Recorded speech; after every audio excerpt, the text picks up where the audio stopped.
Padre, te damos gracias en Cristo Jesús. Y Señor, pues una vez más, Señor, estamos reunidos aquí en tu nombre para aprender de tu palabra, para recibir, Señor, pues tu consejo, tu dirección, mi Dios bendito. Y Señor, pues ponemos en tus manos, Señor, lo que habremos de compartir, agradeciéndote, Señor, tan grande amor y bendita misericordia, Padre. Te alabamos, te bendecimos, exaltamos tu nombre, Señor bendito. Y Señor, pues tan solo dirígenos, guíanos para poder exponer y compartir de la manera correcta, Padre. En el nombre de Cristo Jesús, Señor, te damos muchas gracias, mi Dios. A ti es toda gloria y toda honra, Señor Jesucristo. Amén y amén. Pues reciba un cordial saludo, mi hermano. Grandes bendiciones en Cristo Jesús. Y el tema que yo tengo hoy para compartir con ustedes, yo lo he titulado La creación del universo, el acto más grande de fe. Y pues es un tema precioso. De hecho, este tema viene porque hemos estado compartiendo la doctrina básica. El viernes anterior compartimos el tema llamado la fe. Entonces es el tema número 15 del taller que estamos haciendo de doctrina básica. Y entonces, pues yo sentí que era necesario para que quedara completo, pues hablar de la creación del universo como un acto de fe. Entonces, pues vamos a empezar en este tema.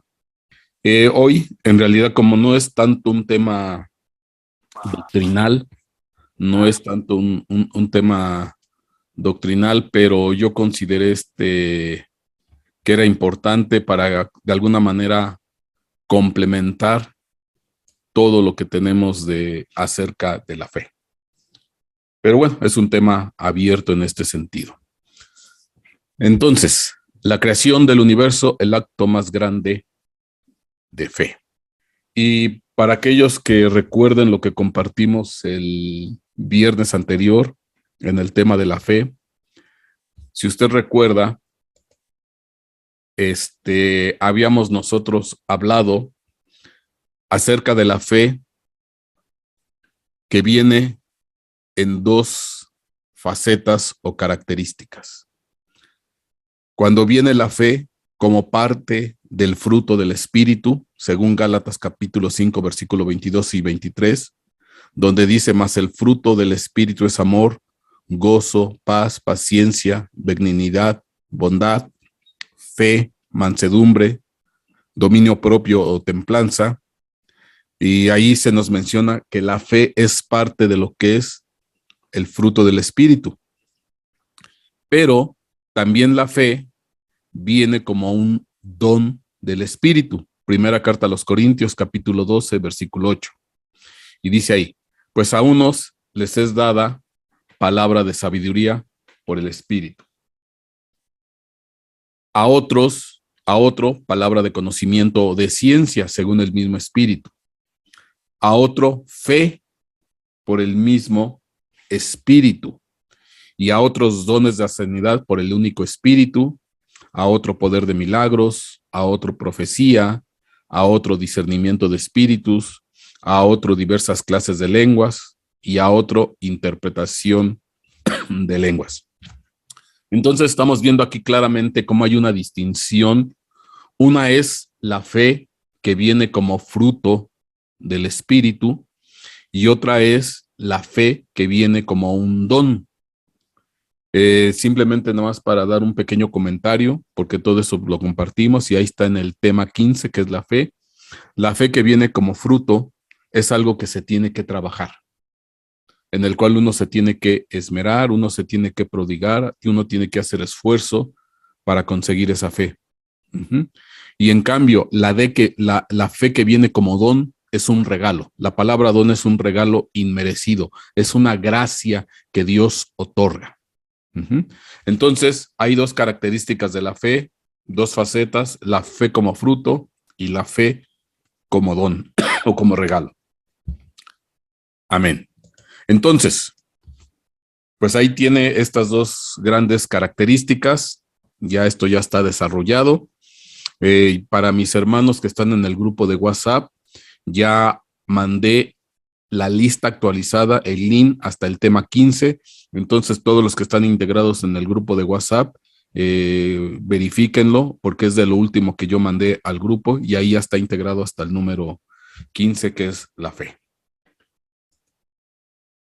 Y bueno, hablando un poquito más de la fe, para dar la introducción al tema, dice Lucas capítulo 17, versículo 6. Entonces el Señor dijo, si tuvierais fe como un grano de mostaza, le dirías a este sicómoro o higuera silvestre, el sicómoro es una higuera silvestre, le dirías a esta higuera, desarráigate, plántate en el mar y os obedecería. Ajá. Y son dos versículos similares porque Mateo capítulo 17, versículo 20 dice, y les dijo, por vuestra poca fe, porque en verdad os digo que si tenéis fe como un grano de mostaza, diríais a este monte, pásate de aquí allá, y se pasará y nada os será imposible. Y es interesante porque entonces aquí está claro que la fe pues es a semejanza de un grano de mostaza, una semillita de mostaza, que es una de las semillas pues más pequeñas. Ahí usted puede ver en la imagen, nada más para que tenga una idea, entre los dos dedos de esa mano que usted ve ahí, pues se ve esa pequeña semillita o granito de mostaza. Y es interesante porque cuando uno tiene esta fe, habíamos explicado o platicado el viernes anterior, pues nos obedecen las higueras y los montes, visto desde el punto de vista espiritual, porque la higuera son unos seres espirituales con los cuales nuestro Señor Jesucristo tuvo contacto con una higuera que se encontró en el camino, esperando que tuviera higos.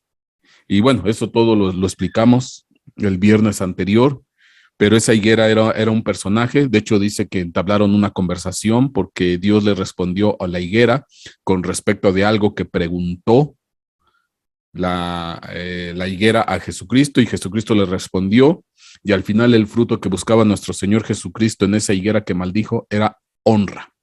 Bueno, y hablando de los montes, pues también los montes, es claro que en la Biblia dice que los montes cantan, los montes alaban, los montes se regocijan. Entonces son seres espirituales, hablando entonces de montes e higueras.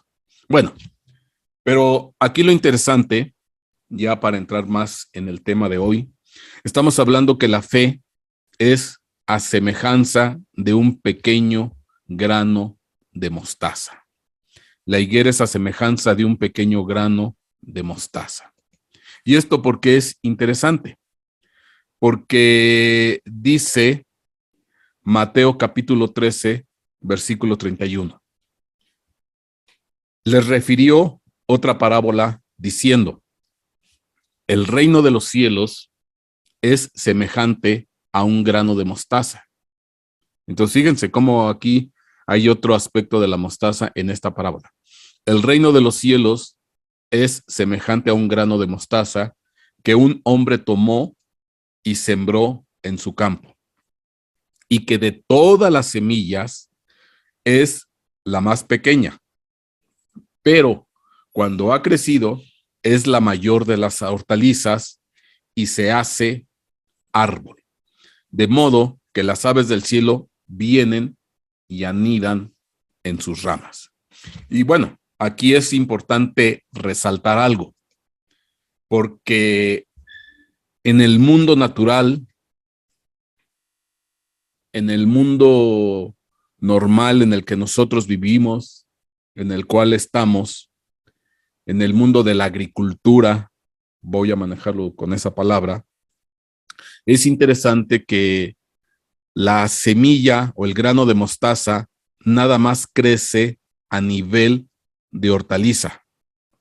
De hecho, ahí dice que de todas las semillas es la más pequeña, pero cuando ha crecido es la mayor de las hortalizas. Pero es interesante que aquí se añade la frase y se hace árbol, de modo que las aves del cielo vienen y anidan en sus ramas. ¿Y por qué es interesante esta frase que dice nuestro Señor Jesucristo? Porque ahora sí, en el mundo real de la agricultura normal en este planeta, la mostaza nada más alcanza a nivel de hortaliza. ¿Qué es una hortaliza? Pues es una planta que tiene tallo verde. La mostaza no se hace árbol. No existe un árbol de mostaza como tal. Cuando yo les hablo de un árbol, pues es que ya tiene un tronco de madera grande. En cambio, la hortaliza, pues nada más queda a nivel de un tallo verde. Pero la mostaza o la hortaliza jamás crece a nivel de árbol. Pero eso es en el mundo natural en el que cuales ustedes y yo habitamos. Porque cuando ya hablamos del aspecto de la fe, ya nos metemos en lo que es en el mundo de la fe, pues en el mundo de la fe, las cosas imposibles se vuelven posibles. Las cosas que no son se vuelven visibles. Entonces, entrando en el terreno de la fe, entramos en el terreno de lo sobrenatural, de lo que es imposible, de lo que no es posible de comprender o entender. Entramos en un mundo muy especial en lo que es en el ámbito de la fe, porque al final la fe es ese motor que nos lleva a hacer grandes proezas, grandes cosas, hazañas extraordinarias, donde no hay, se vuelven las cosas, donde no existe, aparecen, en lo que es imposible, se vuelve posible. Entonces entramos en el mundo de la fe, o utilizando el tema que vamos a compartir, entramos en el universo de la fe. Entonces lo imposible se hace posible, porque en el mundo natural, pues el grano de mostaza llega a nivel de hortaliza y ahí se queda. Pero aquí dice y se hace árbol, porque eso, pues aquí en el mundo natural eso aparentemente sería imposible, pero en el ámbito de la fe, pues eso ya se vuelve posible. Y aquí no es que Jesucristo de alguna manera se haya equivocado, se haya, que no supiera pues de que la hortaliza pues no crece a nivel de árbol, ¿no? No, no, no. Esto es para hacer énfasis que ya entramos en el aspecto de lo imposible, de lo sobrenatural. Bueno, esto porque es interesante, hablando de la mostaza, que es un ejemplo de fe. Hebreos capítulo 12, versículo 2, dice, puesto los ojos en Jesús, autor y consumador de la fe. Puestos los ojos en Jesús, autor y consumador de la fe, quien por el gozo puesto delante de él soportó la cruz, menospreciando la vergüenza, y se ha sentado a la diestra del trono de Dios. Y ponga aquí, vamos a poner un poquito de reflexión, vamos a disertar sobre este pasaje. ¿Por qué? ¿Por qué? Porque aquí nos está diciendo claramente que el autor, el consumador de la fe, es nuestro Señor Jesucristo. Y yo quiero que reflexionemos en esta frase. ¿Por qué?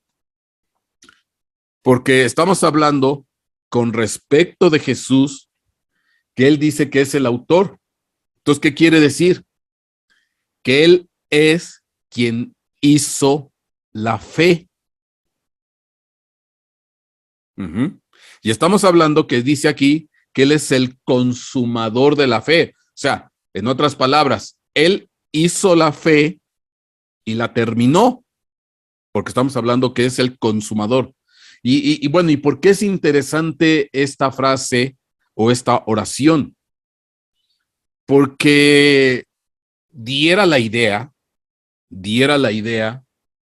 que la fe es algo que se tiene que hacer, que se tiene que realizar, y no nada más se tiene que realizar o empezar a hacerlo, se tiene que llevar hasta su consumación o su terminación, como que si fuera algo tangible. Ajá. No tanto un concepto. No tanto un concepto. Claro, aplica de las dos formas. Yo quiero darle el énfasis desde este punto de vista, como que si fuera algo más allá de lo que es un concepto o una definición, sino darle un punto de vista un poco más allá, como si fuera ya algo tangible, como si fuera algo ya, una especie de algo más material. ¿Por qué lo quiero manejar desde ese punto de vista? Aunque aplican las dos cosas, desde el punto de vista concepto, desde el punto de vista definición, pero yo quiero irme en la otra vertiente, como si fuera algo más material. ¿Por qué? Porque, bueno, la frase aplica, puesto los ojos en Jesús, autor y consumador de la fe. Entonces es algo que se hizo, se realiza y se tiene que terminar. Bueno, ¿por qué lo manejo desde ese punto de vista? Hebreos capítulo 11, versículo 1, Hebreos capítulo 11, versículo 1 dice, ahora bien, la fe es la certeza de lo que se espera, la convicción de lo que no se ve. Y esta es la definición, vamos a decir, clásica de la fe. El que tiene fe, pues tiene una certeza, tiene una seguridad, tiene una convicción plena de algo que no se ve, que algo que todavía no se consigue, que algo que todavía no está, pero es tal su seguridad, es tal su certeza, su convicción que dice, no, es que esto pues se va a lograr. En otras palabras, decimos, pues yo tengo fe o yo tengo confianza. Confianza, pues al final es lo mismo que decir con fe.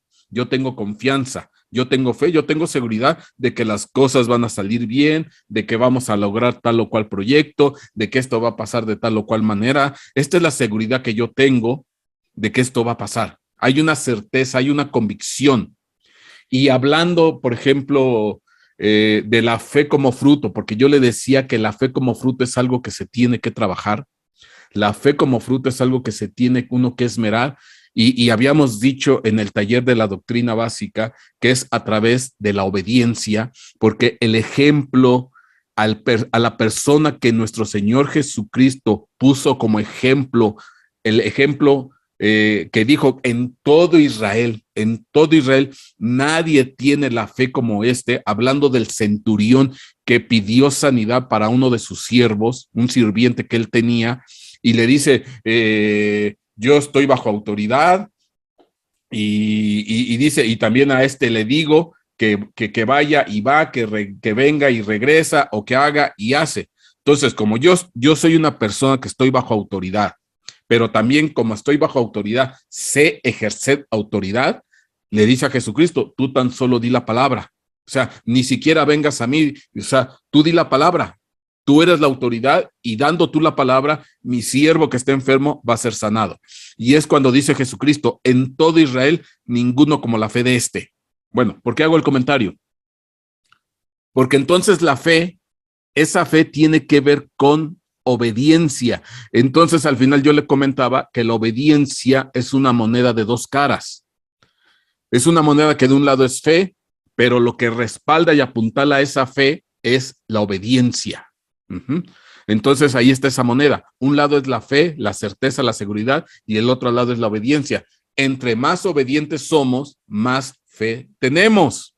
Somos hombres de fe. Y bueno, yo aquí sí quiero hacer el comentario.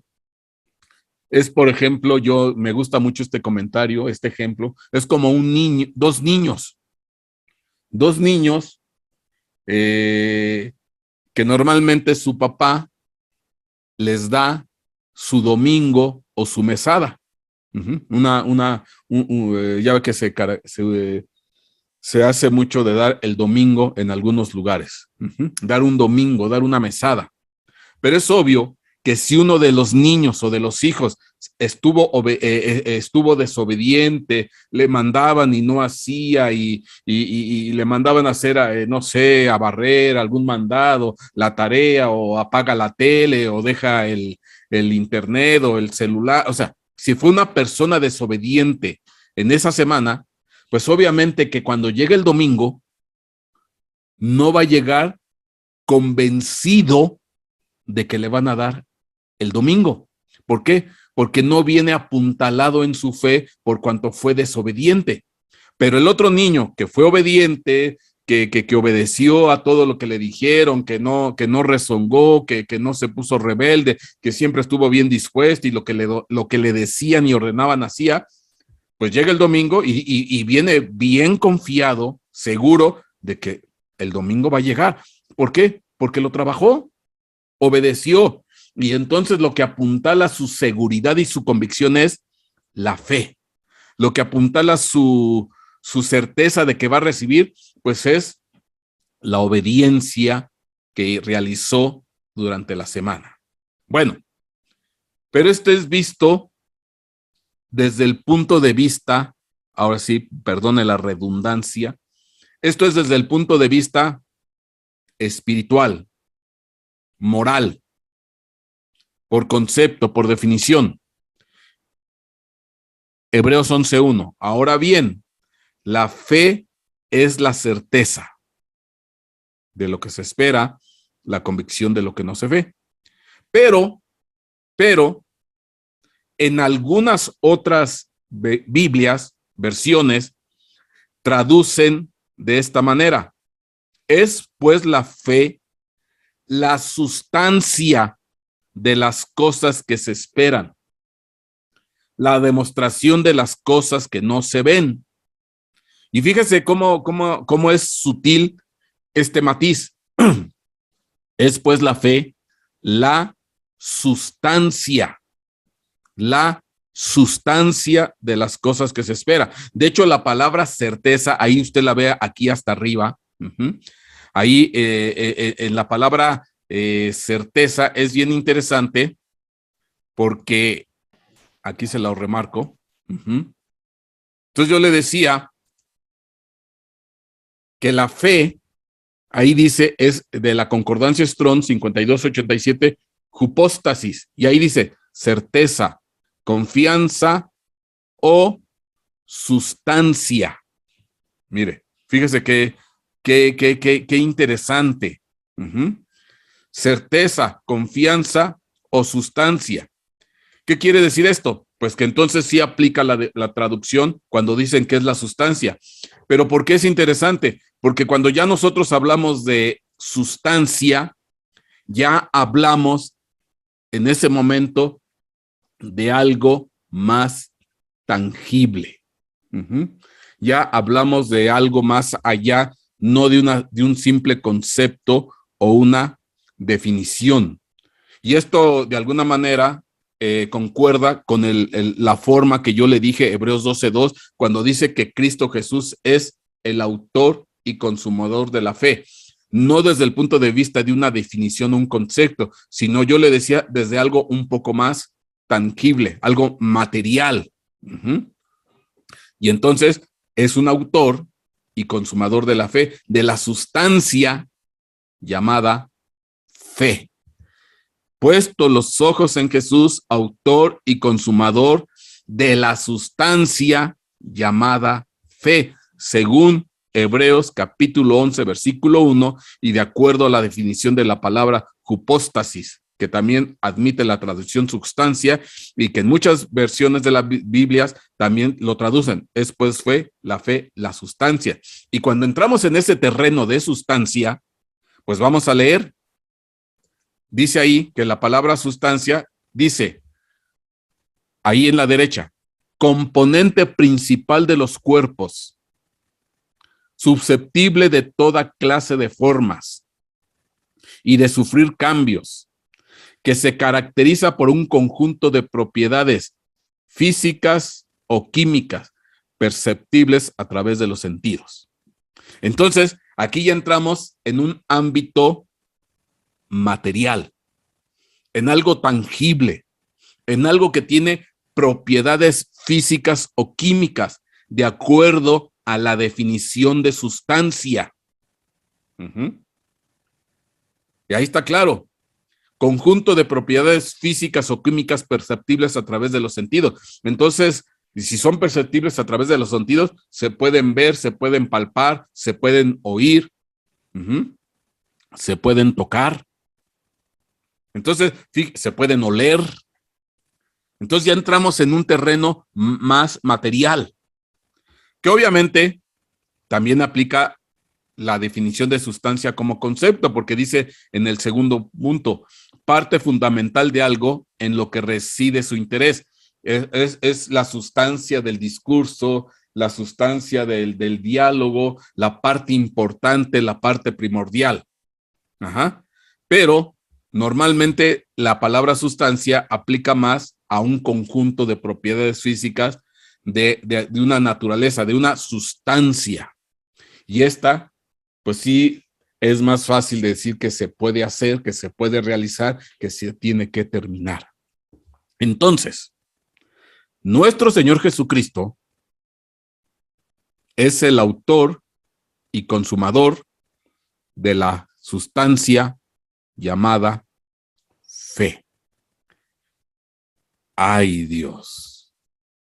Y es una certeza, es una sustancia, es una convicción. ¿Por qué quiero verlo desde este punto de vista? ¿Por qué quiero canalizarlo de esta manera? ¿Por qué? Porque pues daría, como que da como que si fuera algo material. Bueno, en este caso, pues una sustancia. Mire, y yo cuando le hablo de sustancia, de acuerdo a la definición, pues estoy hablando de propiedades químicas, de propiedades físicas, estoy hablando de moléculas, estoy hablando de átomos, estoy hablando de el mundo, el microcosmos, ya de elementos atómicos, de elementos tangibles, materiales. Ya entramos en el término de sustancia, de elementos químicos, de elementos palpables, materiales, que se palpan, que se tocan, que se huelen, que saben, tienen sabor. O sea, ya entramos en ese ámbito. Y esto es una sustancia. Ahora, ¿por qué lo quiero ver desde ese punto de vista? Porque dice la Escritura que Jesucristo es el autor y consumador de esta sustancia llamada fe. ¿Por qué? Hebreos capítulo 11, versículo 1. Dice, Dios,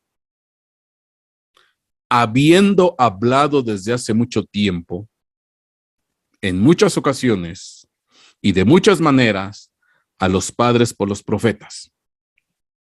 En estos últimos días nos ha hablado por su Hijo, Jesucristo, a quien constituyó heredero de todas las cosas, por medio de quien hizo también el universo. Entonces, aquí está muy claro. ¿Quién hizo el universo? El cosmos. Nuestro Señor Jesucristo. Obviamente con el respaldo del Dios Padre. Dice, en estos últimos días o tiempos nos ha hablado por su Hijo, a quien constituyó heredero de todas las cosas, por medio de quien hizo también el universo. Y Hebreos capítulo 11, versículo 3 dice, versículo que sigue, por la fe o por fe entendemos haber sido constituido el universo. Por fe entendemos haber sido constituido el universo. por la palabra de Dios, de manera que lo que se ve fue hecho de lo que no se veía. Y recordando la definición de fe, porque la fe es la certeza de lo que se espera y es una sustancia, yo le puedo leer esto, Hebreos 11:3, por medio de la sustancia llamada fe, entendemos haber sido constituido el universo. Fíjese cómo cambia. Entonces, parece ser que el universo tiene una sustancia muy especial, una sustancia primordial, una sustancia que solamente la conoce, la maneja, la entiende Dios, nuestro Señor Jesucristo.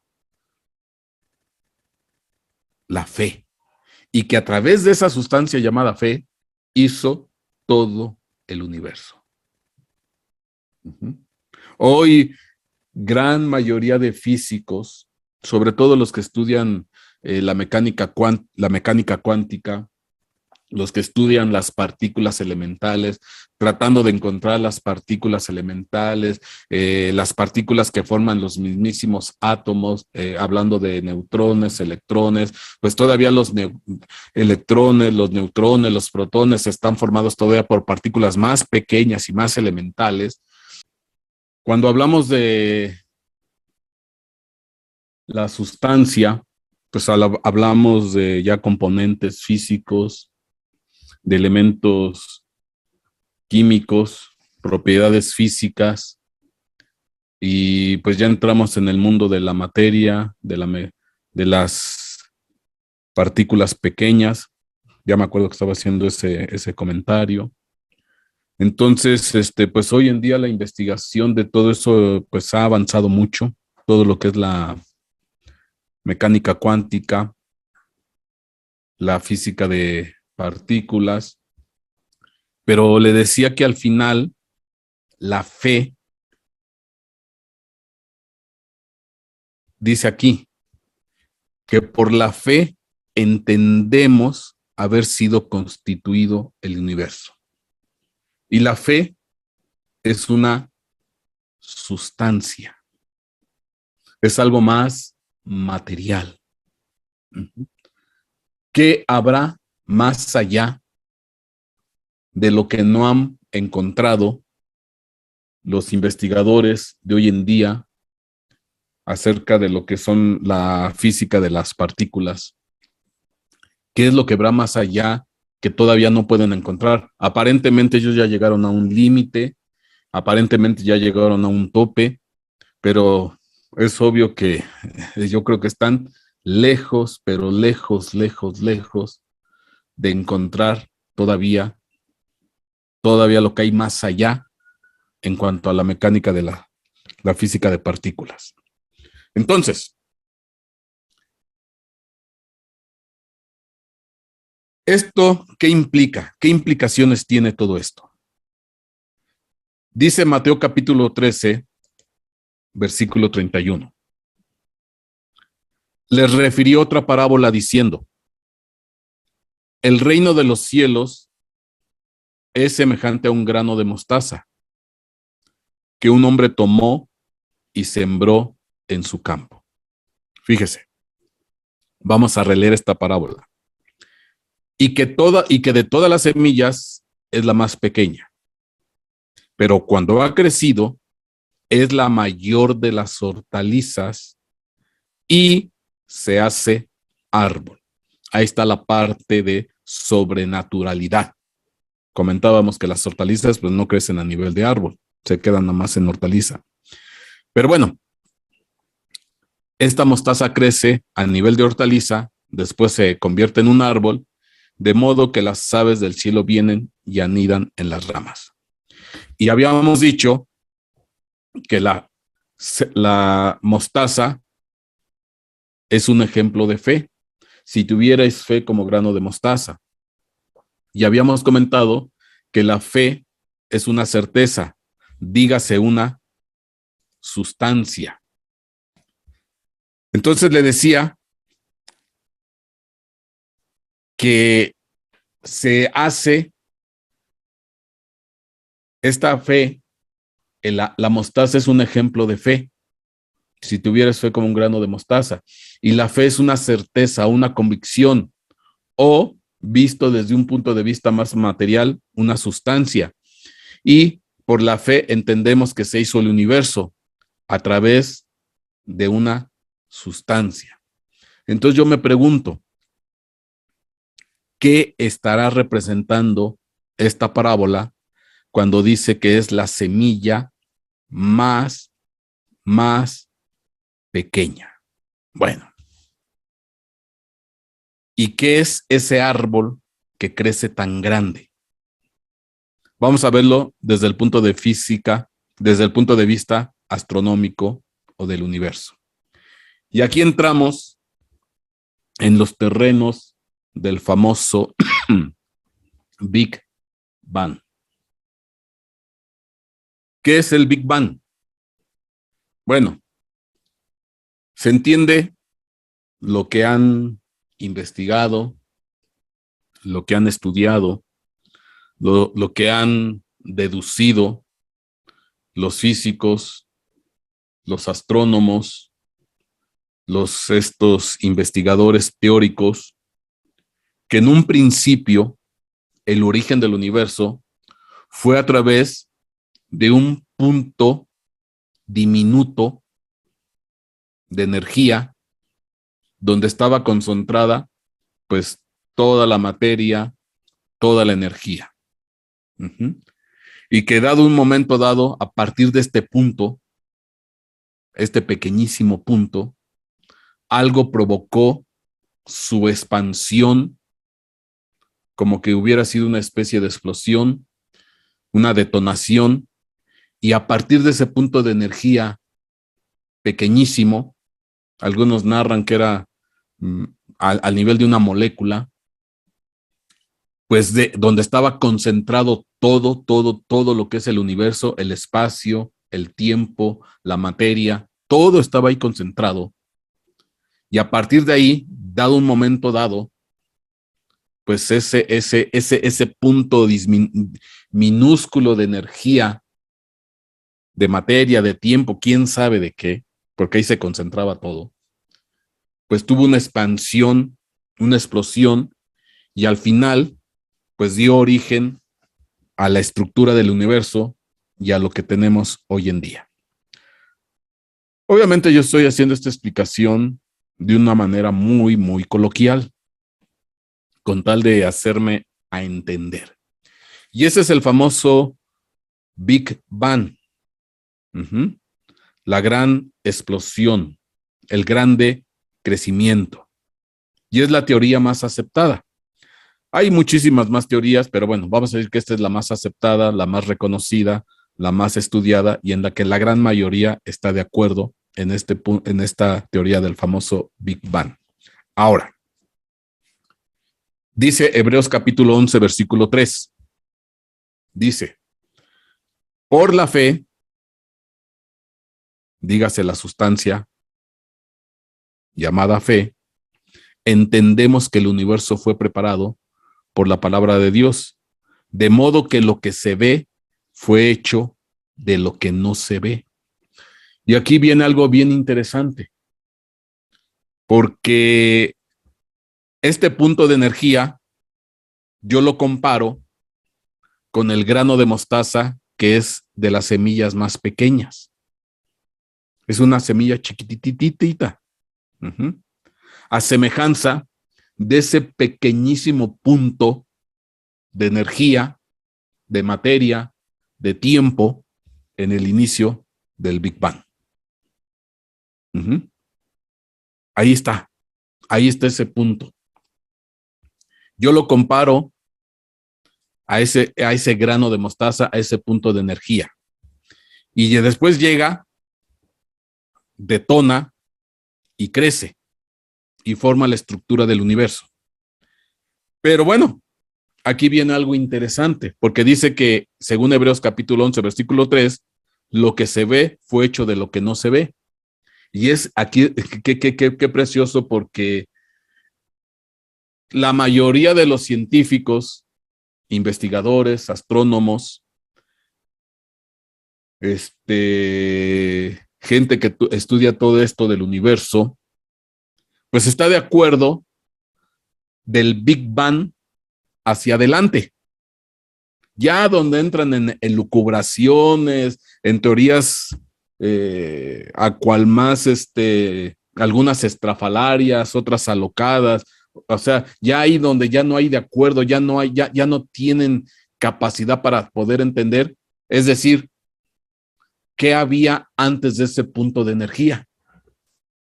La pregunta clásica que todo mundo quisiera saber y responder, ¿qué había antes del Big Bang? ¿Y de dónde salió? ¿De dónde salió ese punto de energía, tiempo, materia concentrado en el principio de la creación? ¿De dónde salió? Bueno, al final no les ha quedado más remedio que decir, y lo dijo Stephen Hawking, uno de los más grandes investigadores, astrónomos, astrofísicos, teóricos. No les ha quedado más decir, y él lo dijo, pues que salió de la nada. Así, se los digo, literal. Al final, su conclusión es que salió de la nada. Salió de la nada. Y bueno, y ahí entramos ya en una serie de contradicciones y paradojas, porque ¿cómo puede salir de la nada algo? Pues si en la nada no hay nada, pues no tendría que salir nada. Pero bueno, no voy a entrar en esos debates aquí, porque ni ellos se van a poner de acuerdo y nunca lo van a poder entender, a menos que lo vean desde el punto de vista bíblico y algún día se atrevan a aceptar y a recibir a Dios. Pero bueno, pero aquí es interesante que lo que se ve fue hecho de lo que no se ve o de lo que no se veía, o otras versiones dice de las cosas invisibles o de las cosas que no son visibles. ¿Qué hay antes del Big Bang? Pues lo que no se ve, las cosas invisibles. Ajá. Y entonces se establece una grande separación al principio de la creación, donde empieza el universo, de ahí hacia adelante. Pero antes de ese universo está el no tiempo. Antes del inicio de la creación está lo increado, las cosas invisibles. ¿Qué hay ahí? Solamente Dios lo sabe. Y después de que empieza el Big Bang, detona este punto de energía, esta partícula de energía donde está concentrado todo, empieza a correr el tiempo, empiezan a verse las cosas visibles, empieza la parte de la creación. Y entonces aquí está este grande parteaguas. Antes es el no tiempo, lo increado, las cosas invisibles, lo que se han atrevido a decir los físicos, los teóricos, la nada. Y qué interesante, porque el concepto del no tiempo, de lo increado, de las cosas visibles, ya viene ahí en la Biblia. Ya está ahí estipulado, ya está ahí escrito de alguna manera. Y a partir de ahí viene el tiempo, lo creado y las cosas visibles. Y dice Hebreos 11:3, de modo por la fe, la sustancia, entendemos que el universo fue preparado por la palabra de Dios, de modo que lo que se ve fue hecho de lo que no se ve, de las cosas invisibles. Y entonces, ese punto de energía que detonó todo el universo, que detonó toda la creación, es una sustancia llamada fe. Es una sustancia especial, es algo más tangible. Es una semilla que Dios sembró. Y la sembró nuestro Señor Jesucristo. Porque ¿qué materia usó nuestro Señor Jesucristo porque es el autor y consumador de la fe, del universo. ¿Qué semilla usó? Dice aquí, Mateo 13:37. Y respondiendo él, dijo, Jesucristo, aquí es el que habla, el que siembra la buena semilla es el Hijo del Hombre. El que siembra la buena semilla es el Hijo del Hombre. ¿Y quién es el Hijo del Hombre? Jesucristo. Y entonces nuestro Señor Jesucristo, con el respaldo de nuestro Padre, depositó una buena semilla, una semilla chiquititita, una semilla pequeñitititita, un punto de energía del tamaño de un átomo. Bueno, de los artículos que estuve leyendo de esto, dice que todavía es más pequeño que un átomo. Eso fue el origen de la creación. Bueno, y ahí ya uno se tiene que meter en la constante de Planck y no sé, unas cosas así ya muy, muy especiales. Pero bueno, aquí está la buena semilla. Y entonces, qué interesante, porque dice la parábola, el reino de los cielos es semejante a un grano de mostaza, que de todas las semillas es la más pequeña, la más chiquitita. Ahí está el punto de energía y crece, crece y crece y crece y después se hace árbol, se convierte en árbol. Y entonces ese árbol es el mismísimo universo. Y el que sembró la buena semilla es nuestro Señor Jesucristo. Y esa semilla es ese punto de energía. Y antes de ese punto de energía está antes de ese Big Bang, cuando detonara, pues está las cosas que no se ven, las cosas invisibles, porque dice la Escritura que lo que se ve fue hecho de lo que no se ve. Donde no hay tiempo, donde no hay creación, ahí está lo increado, lo que no tiene principio y lo que no tiene fin. Porque entramos en el tiempo, una vez que entramos en el tiempo, las cosas tienen principio y las cosas tienen fin. Y dice Colosenses capítulo 1, versículo 15. Él es, hablando de Jesucristo, la imagen del Dios invisible. Él es la imagen del Dios invisible. Y si es un Dios invisible, nuestro Señor Jesucristo, nuestro Señor Jesucristo es la imagen del Dios invisible. Y entonces, ¿qué quiere decir? Que el Dios invisible está del lado de las cosas invisibles, del lado del no tiempo, del lado de lo increado. Y de este lado, de la increación, sale hacia acá, donde existe tiempo, espacio, creación y cosas visibles. Y Jesucristo es la imagen del Dios invisible. Y por eso dice la Escritura, he aquí yo envío mi palabra y no volverá vacía. Y empezó todo el proceso creativo del universo. Él es la imagen del Dios invisible, el primogénito de toda creación. Amén. De esto podemos platicar mucho más, pero bueno, yo ahorita no quiero enredarlo tanto. Voy a leer un pequeño extracto de un artículo científico. Dice, hace 13.800 millones de años, todo nuestro universo estaba contenido en un punto inimaginablemente denso y caliente, mucho más pequeño que una partícula subatómica. Ahí está, la semilla más pequeña, la buena semilla. Aquí está. Fíjese que es que esto es, ¿cómo decirle? Esto es precioso. Esta es la buena semilla. Hace 13.800 millones de años, todo el universo estaba contenido en un punto inimaginablemente denso y caliente, mucho más pequeño que una partícula subatómica. En billonésimas de segundos se expandió de forma colosal y hoy sigue haciéndolo, aunque un ritmo más pausado. Tras esa gran inflación o expansión, los quark o partículas subatómicas se agruparon formando protones, neutrones, luego se conformaron los primeros núcleos atómicos y después los átomos en sí mismos y posteriormente pues todo lo que es la estructura del universo, que es hasta el día. Y aquí está el inicio de este grande árbol, de esta grande creación, de este grande universo, con esa buena semilla, con esa pequeña partícula. Te quiero compartir te quiero compartir algo bien especial para que veas, para que puedas tener un símil.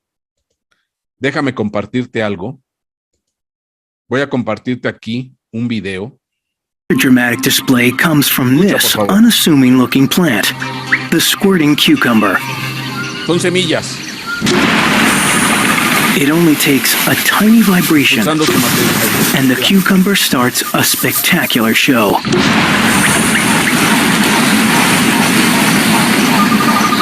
Seeds disappear into the distance like rockets. Ahí está el Big Bang. Spreading new plants in every direction.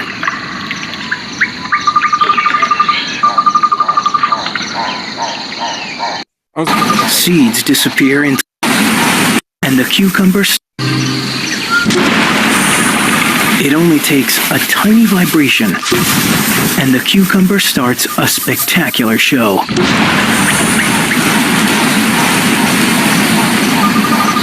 Seeds disappear into the distance like rockets.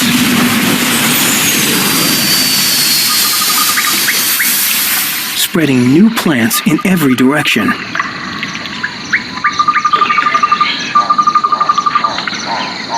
Amén.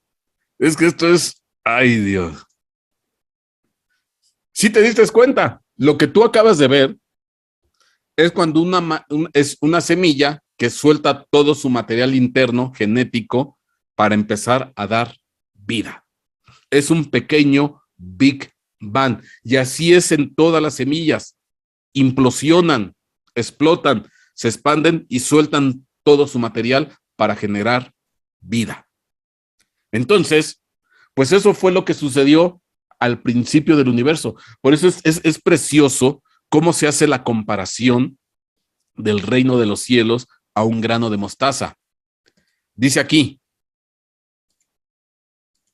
les refirió otra parábola diciendo, el reino de los cielos es semejante a un grano de mostaza que un hombre tomó y sembró en su campo.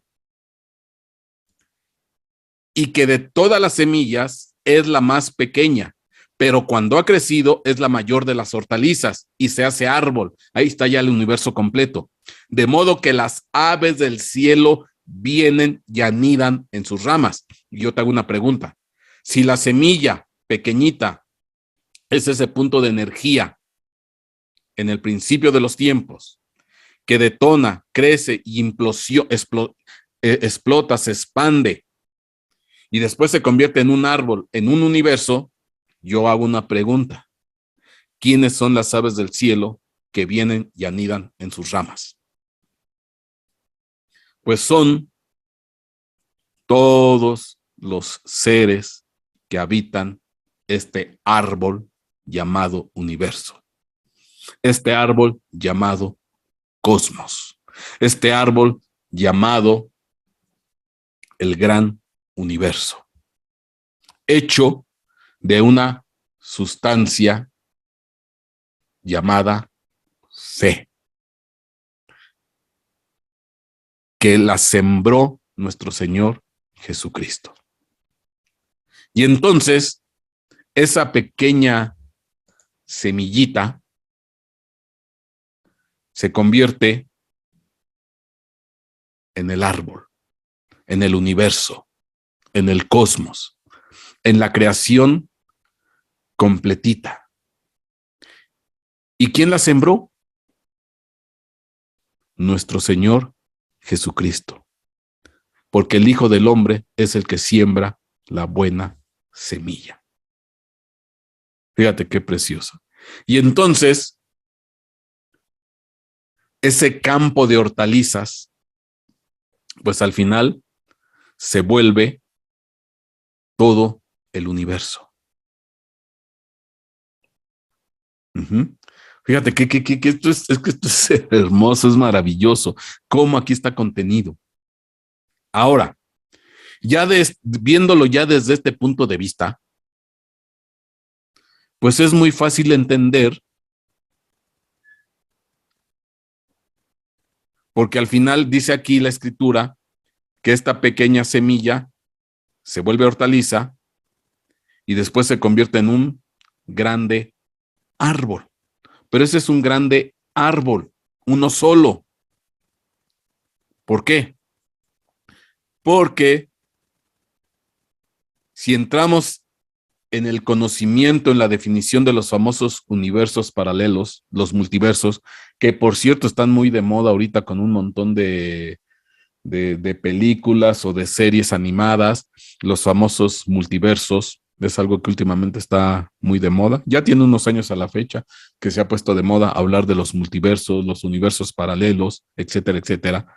Pero si un universo es un árbol, y haciendo el símil, pues aquí en este planeta no nomás existe un árbol, existen bosques, árboles de pino, árboles cedros, árboles oyameles, diferentes tipos de árboles, agüehuete, no sé, hay una infinidad de árboles. Y de cada especie, pues miles o cientos de miles. Entonces, nada más imagínate, si lo trasladamos a este ámbito, ¿cuántos universos hay? A semejanza de árboles. Es que esto es impresionante. Pues en la Biblia te lo explican muy fácil. Pues el universo local no es más que un simple arbolito.